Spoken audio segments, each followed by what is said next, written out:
teaching a calling or a profession, teaching literature in an uncertain age. Now, just this week on Tuesday, I was fortunate enough to be present when Seth received one of Stanford's highest teaching awards, the Dean's Award in the School of Humanities and Sciences. And I had the pleasure of hearing an absolutely incredible introduction that Rob Polhemus, Professor Polhemus in English, gave Seth, in which he discussed his many pedagogical and other virtues. And the elegance, the warmth, and the high literary achievement of that introduction would completely daunt me in doing an introduction myself, except number one, I was hoping that only Seth and I would be here and have heard that introduction. Now, the introducer himself is here. I was going to... It was a disgraceful It was fantastic. I'm going to borrow from that introduction, and thankfully I had already planned to cite properly. But thirdly, I was going to take some courage in the fact that Seth's CV provides wonderful raw material for any introducer. So Seth received his bachelor's in English from Wesleyan University with honors in magna cum laude in 1976. He went on to Oxford University to finish a second bachelor's in medieval English literature and historical linguistics in 1978. And then 3 short years later, which I'm sure is the envy of all graduate students here, he had completed a PhD in English from the University of Chicago. That same year, 1981, he began his professorial career as an assistant professor at Princeton, where he earned tenure and where he spent only 3 years as an associate professor before being promoted to a full professor in 1990. That year turned out to be very fortunate, however, because he was successfully recruited here at Stanford, where he's been a member of the English department, the Department of Comparative Literature, where he was also chair for 3 years, and since 2001, the Avalon Foundation Professor in Humanities. His research interests are very broad, spanning medieval and Renaissance studies, comparative philology, and children's literature. And they have resulted in 7 books, over 70 articles and reviews, and such prestigious awards as Guggenheim, NEH, and ACLS fellowships and visiting professorships at Washington University in St. Louis and Cambridge University in England. Amazingly, he has also found the time to give students the memorable pedagogical experiences that have brought him both the Hoagland Prize for undergraduate teaching and, as I mentioned, the H&S Dean's Award for graduate teaching. And if I can borrow something that Rob mentioned on Tuesday, apparently the only problem with Seth's teaching is it sometimes brings despair to his fellow teachers in the English department, even though it is a department known for its teaching because of his success in and out of the classroom. And in particular, Seth taught a course in Old Norse, something one wouldn't suspect rated students from other courses. We have the word of the chair that in fact some students gave up taking a course on Woody Allen studying Old Norse with Professor Lair. Obviously, we have a fantastic person to talk to us about teaching. Thank you, Michelle. Thank you. Thanks for that wonderful introduction, and thanks for the opportunity to speak in this series. And contrary to expectation, I will be giving my talk in English today.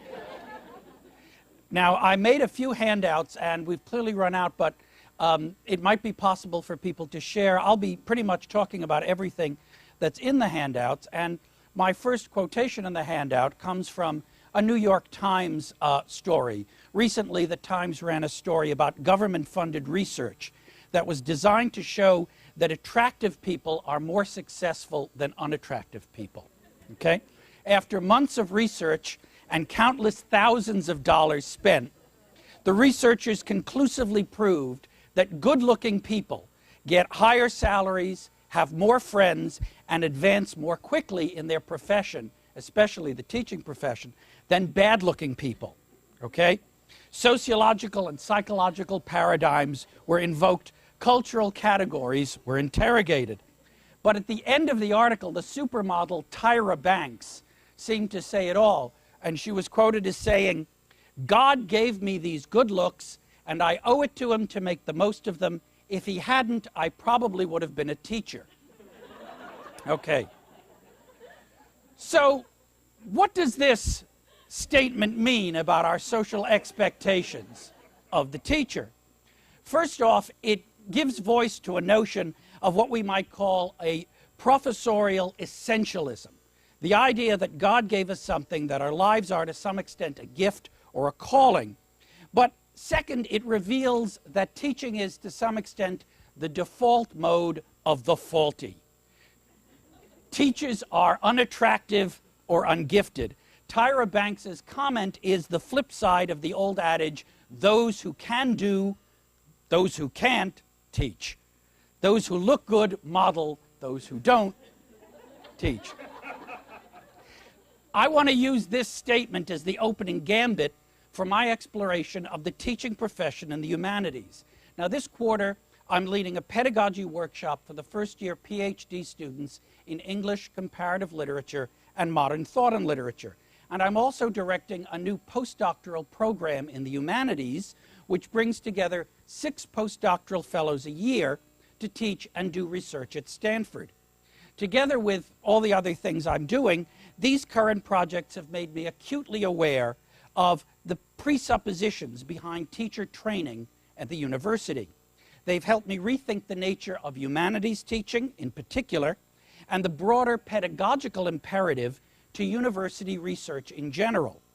In brief, the question that I'm raising today is, can we teach students to teach in the humanities? And how can we define, in practical terms, a notion of professionalism at a time when the humanities job market is contracting and our social expectations of literate experience are changing? In short, is teaching a calling or a profession? Is it something that you simply have, like Tyra Banks's good looks, or is it something that you can learn? So first, I want to define just what it is I do. I know many of you here, but some of you are new to me, and so I want to sort of give you a rough definition of what I think I do as a teacher of literature. My concern is not simply to get students to appreciate literary works, but to understand that literature itself is a way of understanding, through formal devices, the relationships between social life and the individual imagination. Literature, for all of its historical specificity or its authorial intention, is about form. In the words of my colleague Franco Moretti, I quote him, "Formal patterns are what literature uses in order to master historical reality and to reshape its materials in the chosen ideological key. If form is disregarded, not only do we lose the complexity and therefore the interest of the whole process, we miss its strictly political significance too."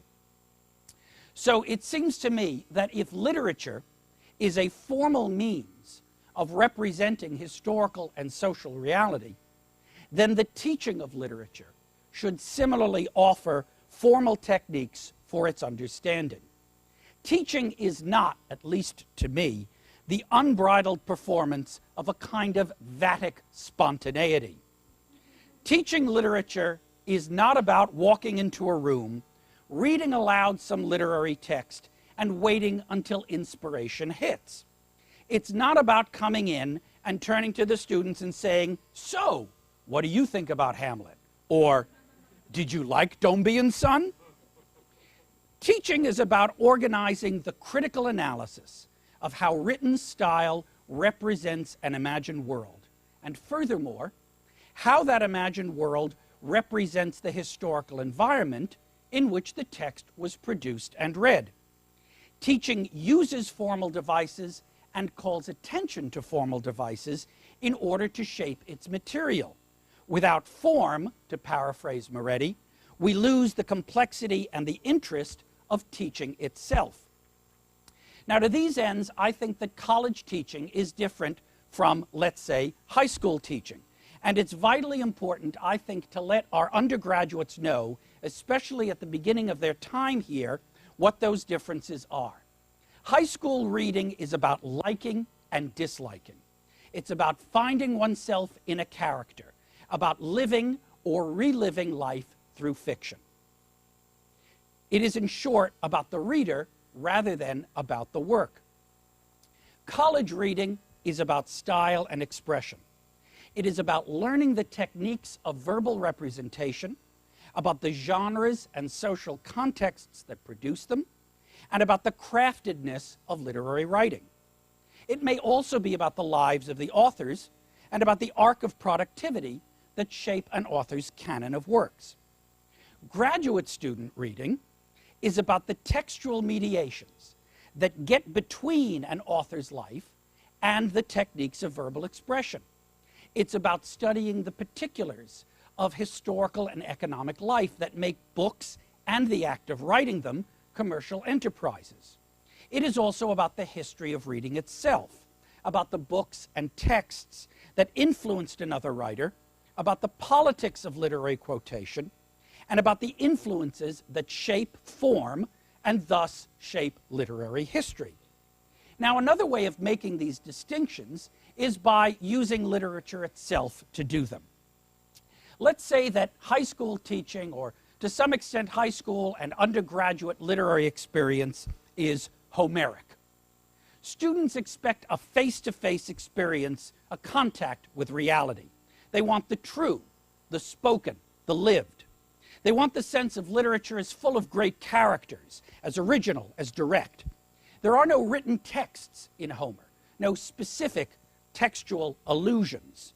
True, there is a social and a political world to the Iliad and the Odyssey, but Homer is composing centuries after the events he tells. The Trojan War or the wanderings of Odysseus take place for us in a kind of eternal present, an idealized time of heroism, adventure, and human resourcefulness. At least that's what we want to believe. Graduate school literary experience is, by contrast, Virgilian. The Aeneid is a poem rich with textual allusion, a poem built on a whole history of epic form, of tropes and metaphors, figures and techniques. It is a highly wrought text, a literate text written down at a specific time and place, a text, therefore, that has a very specific historical, economic, and political argument. It is a poem of imperial Rome, an articulation of an ideology. It is also a poem that in many ways is about reading literature itself. There is a self-reflexiveness of the Aeneid, as we see its characters reading and interpreting inscribed objects, pictures, crafted works.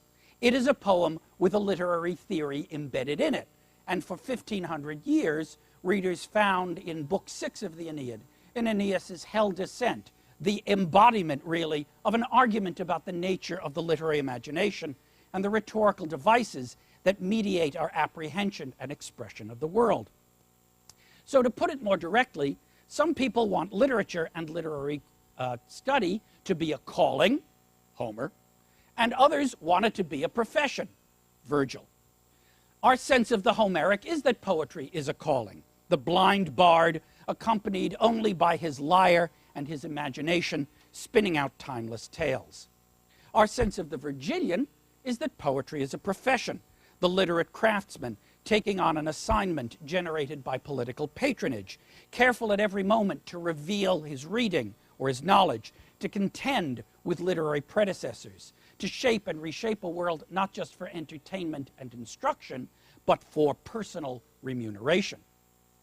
So too we have Homeric and Virgilian teachers, though as I have already announced, I personally have little patience with the bardic seer, who comes in armed only with the plays of Shakespeare and her lyre, and, as the saying goes, wings it. Now, I want to pause for a minute. I looked up winging it in the OED, and what's fascinating is that, according to the OED, to wing it comes from the theatrical slang of the 1880s, to study a part from the wings, having undertaken it at short notice. Hence, to wing it, now in slang use, chiefly in the U.S., to improvise, to speak or act without preparation, to make statements on unstudied matters. But for me, the real scene of winging it is the opening of Paradise Lost. When Milton announces at the beginning how he looks for inspiration from his muse, he says, "Instruct me, for thou knowest, thou from the first was present, and with mighty wings outspread, dove-like, satst brooding on the vast abyss, and madest it pregnant. What in me is dark, illumine. What is low, raise and support."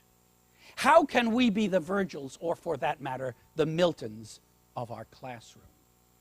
I have proposed a set of guidelines for pedagogical activity in my current graduate student workshop, and I've handed them out here. I know we've run out of handouts, but maybe we can share. I'm going to go through them very briefly, and I'm giving them to you largely to take away so that you can get a sense of what it is I'm trying to do, but also because I really welcome your feedback, both today and in the future, for shaping this kind of material in future years.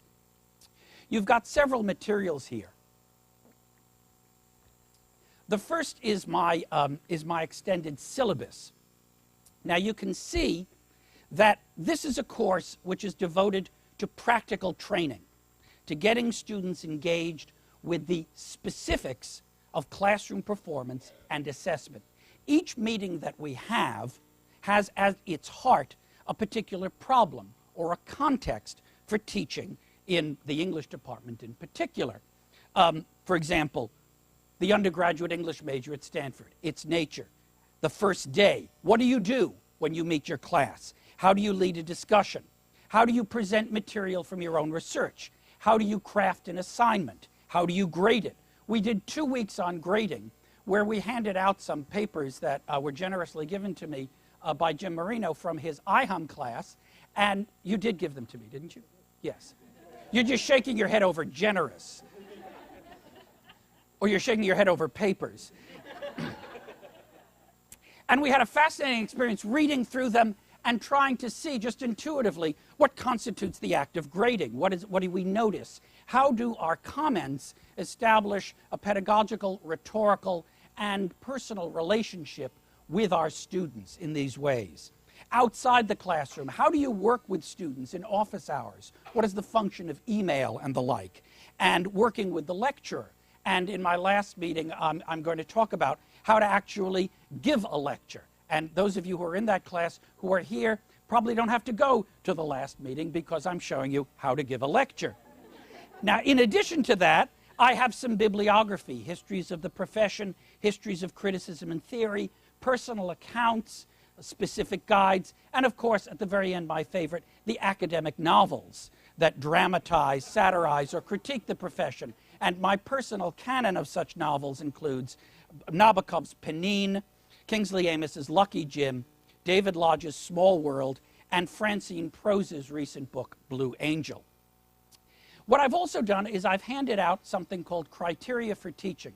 That is, I went to the course evaluation sheets that TAs get, and everyone has to be evaluated by the students on certain criteria. So I went through and I said, well, what does this mean? Preparation. You know, how well prepared are you? What do you hope to accomplish in the section? What materials do you bring to the students? Clarity. How can you find ways of presenting material clearly? What constitutes clarity? How do you measure it? Development of thinking. How do you get your students to think about material in new or provocative ways?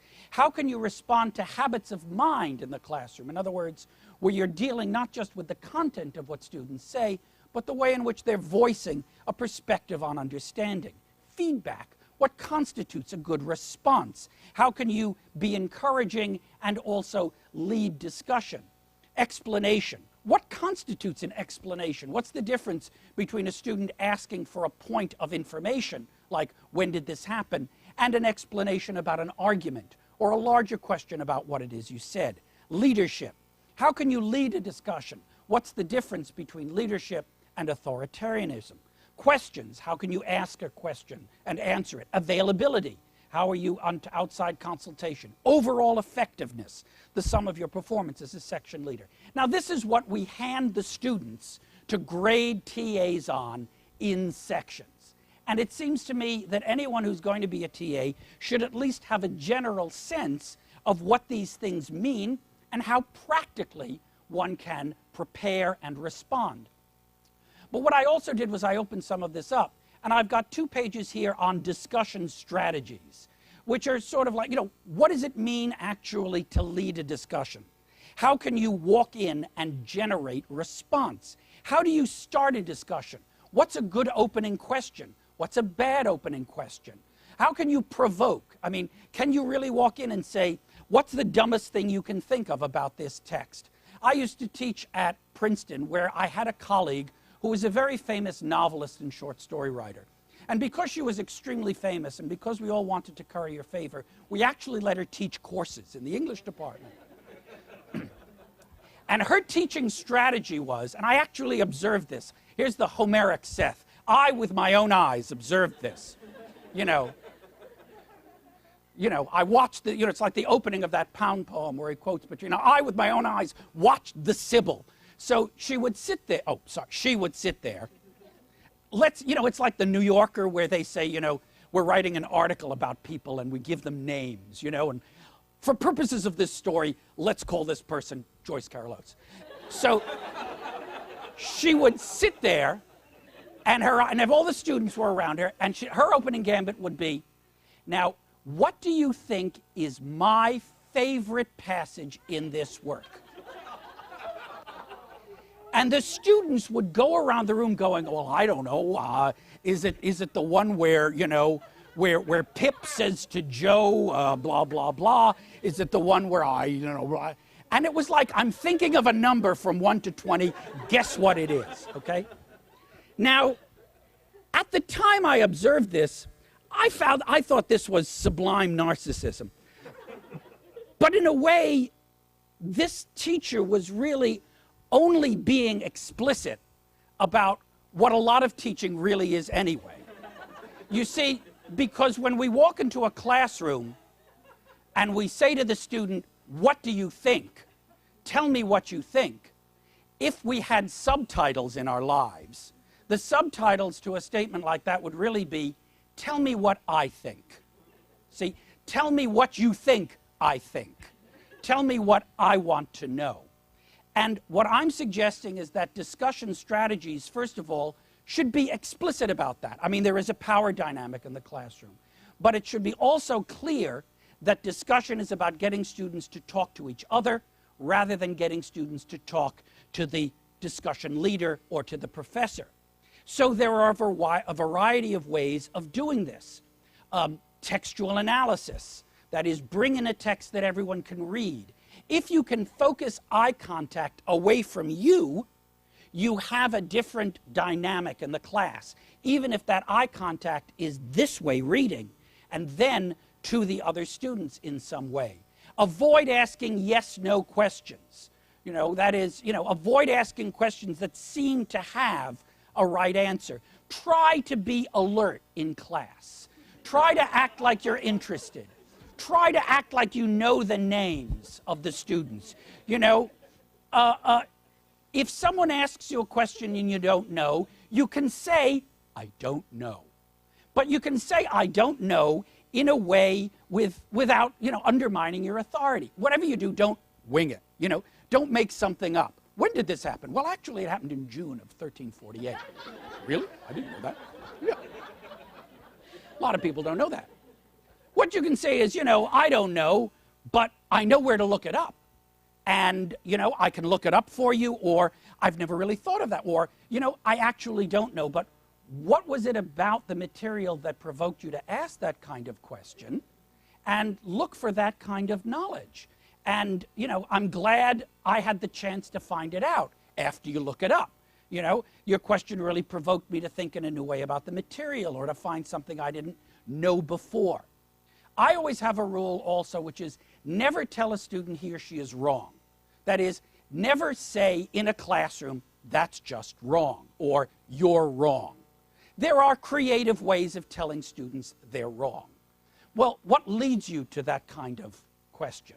Now, my students have taken classes with me enough to know that when I say, what leads you to ask that kind of question, they know that they're wrong. But I've avoided the esteem-lowering rhetoric of, you're wrong, in a way that makes the student sort of recognize, okay, what was there about my question that elicited this kind of response? And that kind of response back to the student gets the student talking again. Because if you just say you're wrong, the only thing the student can do is be quiet. And you want to maintain that level of discourse.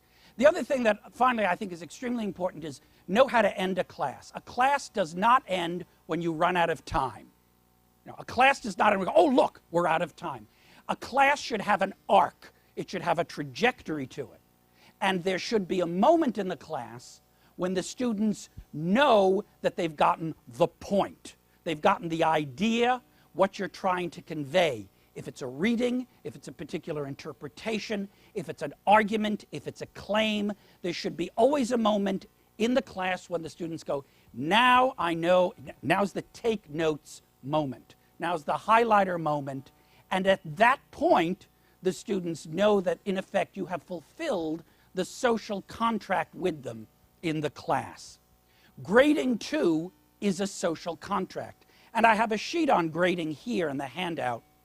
I don't want to go through it in great detail, but I want to just talk about a distinction that I want to make philosophically or conceptually. Grading can be of two kinds. Grading can be a description or it can be an interpretation. That is, you may come up with what you think of as objective criteria for performance in written work or in the classroom. I've given an example in italics here of what a description-based grading system might be. The paper fulfills the assignment as was presented. It does so in a clear and effective way. The writing, both at the sentence and the paragraph level, is unmarred by errors or infelicities. The vocabulary usage is strong and varied. Citations, evidence, and bibliographical material, if it was required, appear accurately and in support of the student's arguments. It is clear overall that the student took the assignment seriously and completed it with care. That's your benchmark.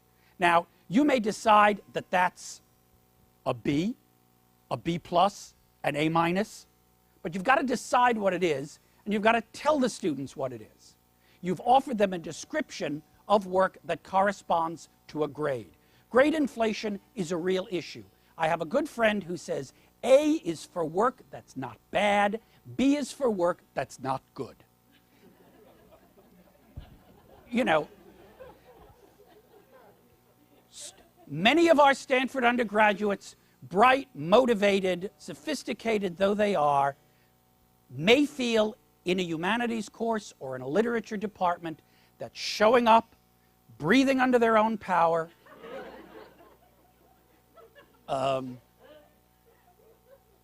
constitutes at least, you know, an A minus.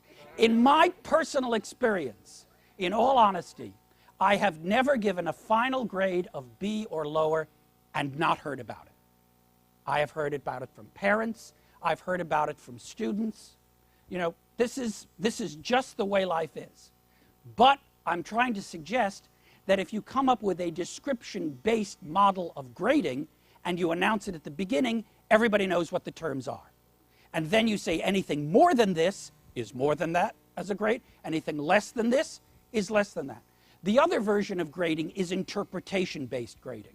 That is, the grade is not a description of the work as an object. The grade is an interpretation of the student's performance. It takes into account things like effort or intention.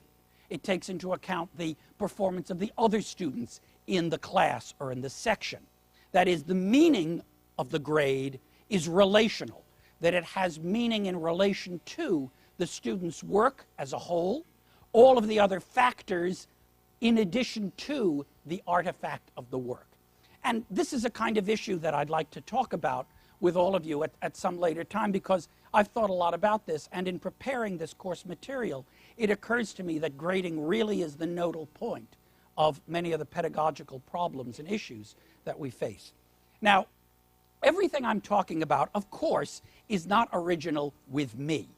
They reflect my distillation of a lot of reading about really the history of English department pedagogy, a history of my profession that has been, at least to my mind, most clearly and eloquently surveyed in Gerald Graff's book, Professing Literature and Institutional History. Now, one of the fascinating things about this volume is the way in which it brings together primary source material for the historical study of pedagogy. Much of what we debate today was vividly alive as arguments a century ago. And it's clear that what English professors worry about most may well be less the meanings of the work they study than the meaning of the work they do. The social positioning of the English professor has shifted, as we know, from the class-based indoctrinations of the late 19th and early 20th century Ivy League university, through the empirical scientific modeling of the mid-20th, to a host of other paradigms up to today: philology, anthropology, sociology, linguistics, psychology, and so on. It's clear that reading Graff's history, as well as many others that have been written in its wake, it's clear from this that the profession of English literary study and teaching has long been parasitic on other kinds of models. English professors once longed to be classicists. They longed to be historians. They longed to be anthropologists or linguists or philosophers and the like. The profession has historically sought an identity outside of itself. If that's true, why have English departments at all? How does the teaching and study of literature differ from that of other disciplines? One way of answering this question is to go back to the formalist issues that I raised at the opening of my talk. American academics have been arguing for a formalist autonomy of literary study since at least the 1890s. Graff quotes the chairman of the English department of Indiana University in 1895 as saying the following: "The study of literature means the study of literature," in italics, "not of biography or literary history, not of grammar, not of etymology, not of anything except the works themselves, viewed as their creators wrote them, viewed as art, as transcripts of humanity, not as logic, not as psychology, not as ethics." I love this statement. I love the viewed as their creators wrote them, because there's a sort of, wonderful sense in which literary creation is akin to divine creation. And there's a wild sense in which the literary artifact is seen rhetorically in this as something to be not simply understood, but something to be revered. But it seems to me that what makes departments of literature unique are not just these enduring formalist biases, which I think, in spite of the past 20 years of aggressive historicism, are still the default mode of teaching and in many ways the default mode of analysis. I mean, you can read new historicist writing, you can read new historicist analysis, and find moments of what could, for all intents and purposes, be new critical close reading. It still remains, in some sense, the baseline of engaging with literature. In addition to this, though, I think that what makes literature departments unique and literary study unique is an attention to the material object of the book. Books are not simply bearers of information. They are things. There is a physicality to the printed page, to the handwritten manuscript, to the bound volume. There is, in much recent scholarship and criticism, a return to a kind of new bibliography and textual criticism. There's a fascination with the history of the book as the place where we explore social behavior and find the tensions in the published world between private life and public experience. A lot of my current research and teaching addresses these issues, both in scholarly and pedagogical terms of book history. And my interests lie not just in showing students the texts of literary works, but what I would call the paratexts, the errors, the variants, the marginal annotations, the material qualities of ink, paper, typeface, binding. Meaning is conveyed by these physical features as much as it is conveyed by words on the page. The social and the literary sense of literature is thus as a formally organized physical artifact, a thing we may explore or hold or see. To these ends, I want to wrap up with a polemic and with a story. My polemic is that the teaching of literature has to go on in the classroom and the archive. We need the books as physical items, not as CD-ROMs, not as internet sites, not as visions on a flickering screen. We need to recognize that when we teach, we are participating also in a process of physical engagement, eye contact, body language, movement. All of these features convey meaning to a student and to a teacher. They are part of the forms of social communication. They are lost over long distances. There is no substitute for being there in the classroom. Now, my subtitle to this talk has been Teaching Literature in an Uncertain Age. And for any graduate student, seems to me, beginning a PhD in an English literature department, these are uncertain times. What role should teaching preparation play in job placement? What pedagogical experiences should graduate students have? Should they develop a teaching portfolio or even a teaching philosophy? I've suggested here, at least by implication, that an attention to the forms and the materials of literature all have a pedagogic implication. Teaching is inseparable from research and reading, not just in that it enables us to organize our work, but in that all literary works have a pedagogical goal. Instruction in how and how not to teach can be found in the history of literature. From Homer's Demodocus, the bard whose name in Greek means teacher of the people, to Virgil's long-haired bard Iopus, to scenes of reading and teaching in Spenser, or in Milton, or in Dickens' Great Expectations, or in Frederick Douglass, to countless others. If I've argued for a notion of literature as formal and material, I now want to add that it's pedagogical. Literary works inscribe scenes of instruction within them because they are about instruction. They teach us, first and foremost, to read the works themselves. And they present the authors as their best teachers. Now, I could turn to a whole range of literary texts to illustrate this, but I'm going to close with one of my favorite examples, and that is E.B. White's Stuart Little, a novel which has been turned into a couple of films, but justice has not been done. Some of you who know the book may remember that moment when Stuart, on the road in search of his lost love, the bird Margallo, stops off in a small town in upstate New York and finds a man weeping on the sidewalk. It's the school superintendent, and he cannot find a replacement for one of the teachers. Stuart gleefully volunteers, though not without, we're told, changing, quote, into a pepper and salt jacket, old striped trousers, a Windsor tie, and spectacles. How to dress as a teacher. To the question of how can he maintain discipline, he replies, quote, of course I can. I'll make the work interesting, and the discipline will take care of itself. Stuart enters the classroom. Now remember, he's a mouse, okay? He's this big. And of course, he's a great hit. Spelling, math, geography, they all go by the board. And I'm summarizing this brilliant and extended passage to the point where he finally goes to the students and says, how many of you know what's important? The hands go up, and this passage is on the handout, but I'll read it. Very good, said Stuart, cocking one leg across the other and shoving his hands in the pockets of his jacket. Henry Rackmeyer, you tell us what's important.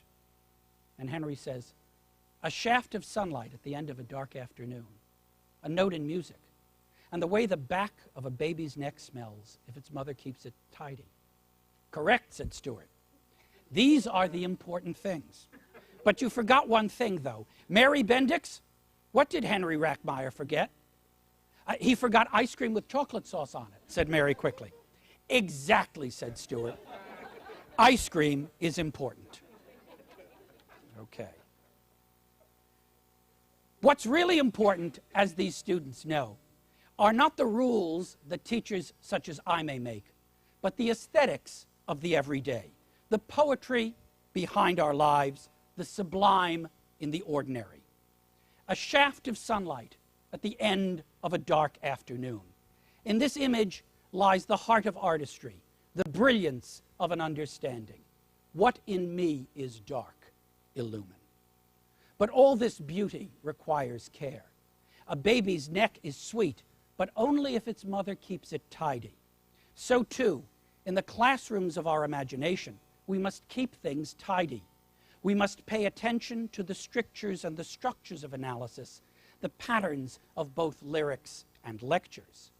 Yet all of the strictures I may put in place are useless without an awareness not just of the way in which art represents reality, but of the way in which reality is full of artistry. After every exercise of understanding, there must be reward. Ice cream with chocolate sauce shows that the senses must not be neglected, that there is a mouth feel to the words we utter or the notes we sing. And this may be why so many scenes of teaching, from Homer through Dickens to Don DeLillo, take place over food and drink. Ingestion and instruction always go together in Western literature. Poor Tyra Banks. For if she should indulge herself in ice cream with chocolate sauce, she might neglect those good looks and, God forbid, have to make a living as a teacher. Thank you.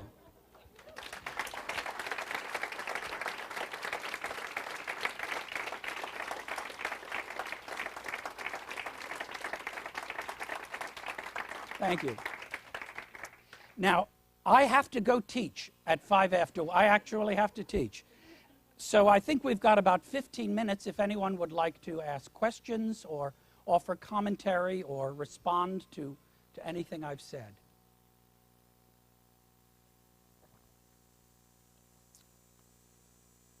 Okay, well, thank you all for coming. Maude, did you want to say something? Stuart was winging it, that's right. And in a way, the whole point about, but you see, Stuart is winging it in both senses of the term. Because not only is he making it up, but he reveals that teaching is a form of theater. He changes costume. He comes from the wings to the center stage. And that's what's so marvelous about this. Paula Moya came and talked to my pedagogy class yesterday. And one of the things she just tossed off in passing was, she said, I have a theory about how you should dress as a teacher. And we never really got there, but in my after my afternoon graduate class, the student said, so how should you dress as a teacher? And it was quite clear that that the real issue is we cannot lose sight of the theatricality, of the performativity of all of this. So that's true. Stuart is a great winger. Valerie?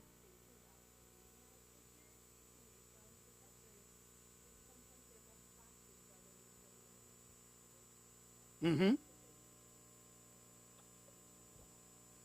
My answer to that is that they've been preparing all their lives for classes like that. And that what you're getting at moments like that is only the illusion of spontaneity. That an illusion that is perpetrated both on the professor and the student. Someone who's been teaching for 20 or 30 years knows what he or she thinks about a certain text, has a kind of internal anthology of key quotations, has a kind of Rolodex of remembrance for dealing with a given text. And yes, it's wonderful performance art to imagine that you're walking in and winging it. But what you're really doing at a moment like that is relying on decades of work. Jim?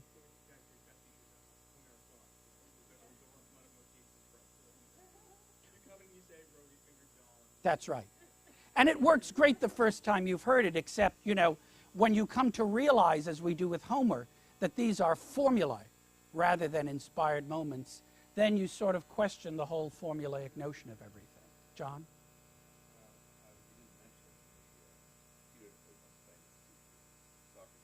Mm-hmm. Right. I wonder what do you think? That's a valid method, or what your version of the so-called Socratic method may be? Mm-hmm.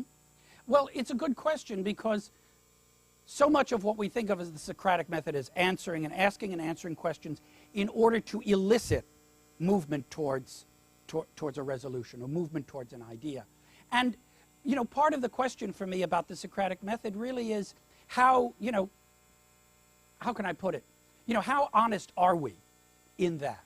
That is, there comes a moment with especially savvy students when they know they're being led along. And the question for them is, how much of what I'm here for is the process, and how much of what am I here for is the answer? And, you know, I was in a class 3 years ago, and it was a course in, it was my senior seminar in for comparative literature students. And we were going through texts, and I was asking questions, and they were, you know, giving me answers, and then I was asking another question, and I was getting another answer, and finally, one of the more creative students in the class said, "Fuck the Socratic method. Just tell me what you want to hear."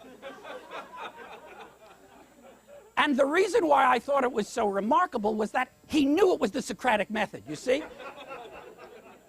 You know, so the Socratic method is still there, and it's clear that our students are still aware of it as a structural principle. Yes, Denise? Mm-hmm. Yes.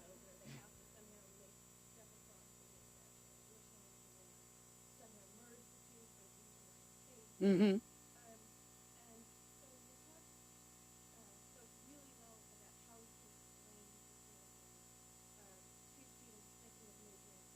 Mm-hmm.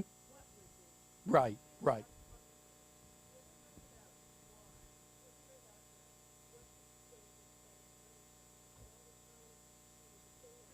Right. Right, right. Yeah.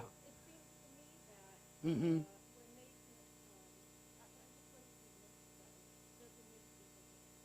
Now, like, what is the social function? What is the social goal of studying and teaching literature?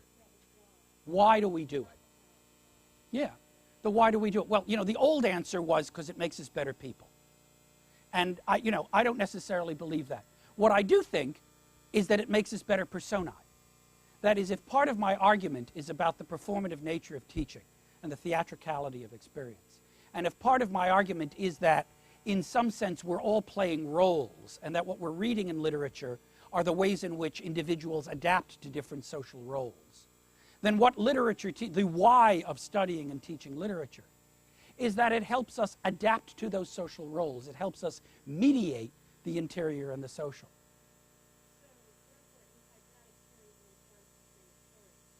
Right. Right. That's right.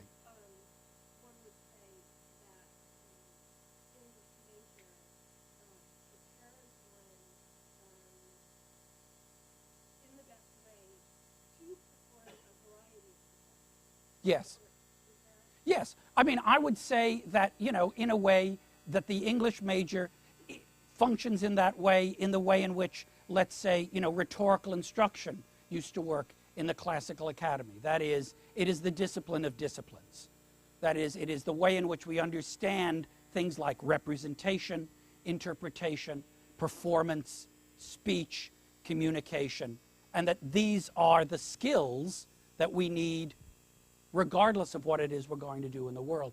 So I want to separate content out from practice, performance, and skill in these matters. Because I think traditionally we think, well, you know, education is about content. I'm the empty vessel, fill me up. And part of what I'm suggesting is that the dynamic of being in an English class is a dynamic that you're not going to get necessarily in a math class, where, you know, as Patricia said to me, like, math teaching is, you know, the math professor standing up there at the board, reading the math textbook, writing out what's in the math textbook, so the students can copy down what the professor said was in the math textbook. You know? So, yes. You talked about grading in the context of papers. Sure. To evaluate participation. That's right. How do you express that? Right, so the criteria for classroom performance would be, you know, A, attendance, B, a level of engagement that shows that you are prepared, that you are also prepared to speak, and that you're also prepared not just to speak to me, but to speak with the other students. Those are, to me, the sort of minimum criteria. That doesn't say, and that what you have to say is smart or original or engaging, but it does say that you are prepared to engage. You're here to be more than just passive. That, to me, is the kind of baseline for performance in the class that corresponds to my baseline for performance in written work.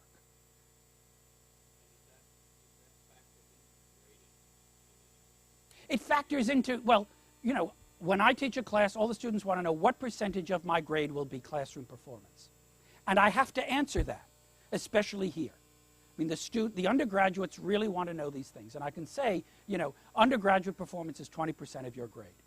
And there's a little line in my grade book for undergraduate performance. You know, the exam is X percent, and this is Y percent. You know, and I've had students who come into me and say, what do I need to get an A?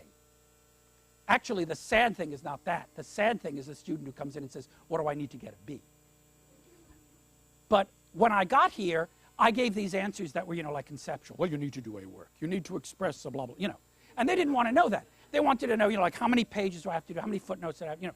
This very sort of specific, detailed stuff, which is one reason why I came up with this level of definition, as to specify in really concrete terms, you know, what constitutes the level of performance that I'm expecting, and what in the social contract of grading you can expect in return by doing that. Was there another hand? Yes, Michelle. And then I think we'll need to wrap it up. I need to go. Me too.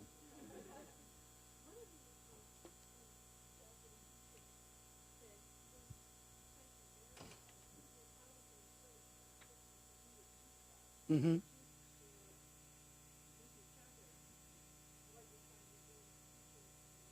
Mm-hmm.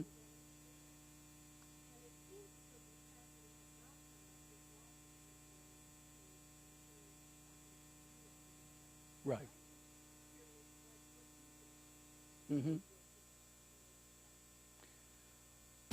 Well, I like doing it, you know. Now, what does that mean? What that means is that, you know, this doesn't simply mean we should consider teaching as a performance entity when we make appointments, or when we consider people for review or renewal, or when we consider professional assessment.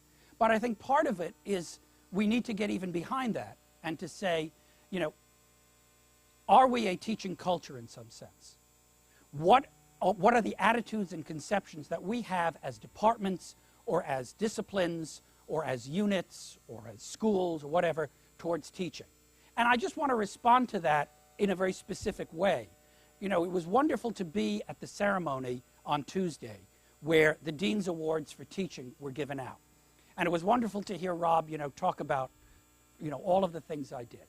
But it was fascinating to see teaching award recipients from other non-humanities departments be introduced by their chairs and basically be told, well, we're giving her this teaching award because she showed up. She met with the students. She actually met class. She was available in office hours. You know, where I said to my, you know, and what I thought was beautiful was that the chair of the statistics department was giving an award to someone who taught in statistics, and he began by saying, you know, Professor so-and-so's teaching evaluations have consistently been from the 4.6 to the 4.9 range. And I thought, I felt like saying, hello, you're a statistics professor. Didn't you get it?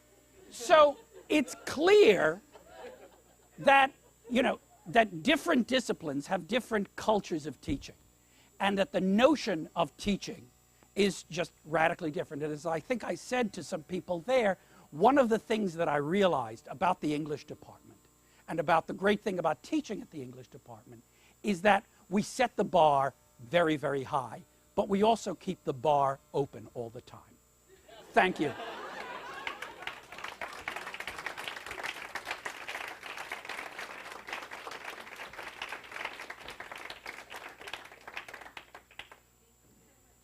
Thank you, Michelle.